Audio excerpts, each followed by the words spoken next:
दोस्तों, क्या आपने कभी सोचा है कि जिस घर को बनाने में एक माँ अपनी पूरी जिंदगी लगा देती है, एक दिन वही घर उसके लिए अजनबी हो जाता है।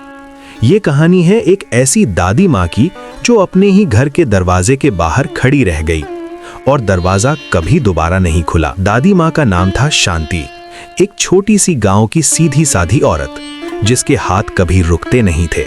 सुबह से शाम तक काम और दिल में सिर्फ एक ही ख्वाहिश, अपने बेटे रमेश को बड़ा आदमी बनाना। बेटा तो बस पढ़ाई कर, मैं सब संभाल लूंगी। उनके हाथ छिल गए, पैरों में छाले पड़ गए, लेकिन कभी शिकायत नहीं की। रात को जब सब सो जाते तो वो चुपके से दिए के नीचे बैठकर सिलाई करती ताकि अगले दिन का खाना पक्का हो सके। समय बदला, रमेश बड़ा हुआ, शहर गया, नौकरी मिली, फिर शादी भी हो गई। दादी माँ सोच रही थी अब जिंदगी आसान हो जाएगी, लेकिन दोस्तों असली कहानी तो अब शुरू हुई थी। बहू को दादी माँ पसंद नहीं थी।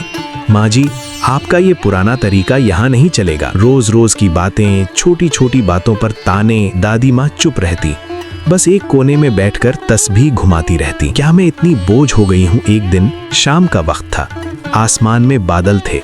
दादी माँ बाजार से दवाई लेकर घर लौट रही थीं। उनके हाथ कांप रहे थे, सांस तेज चल रही थी।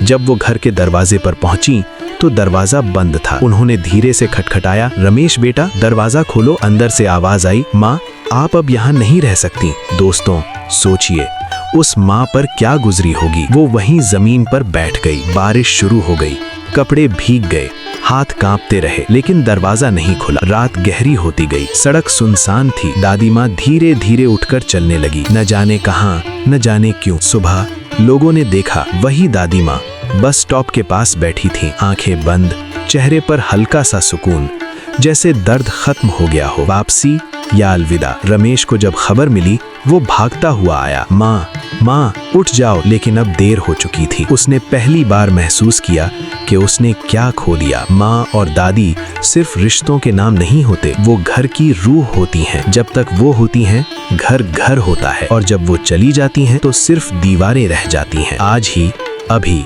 अपनी माँ या दादी को फोन करो, उनसे बात करो, क्योंकि कल हो सकता है बहुत देर हो जाए।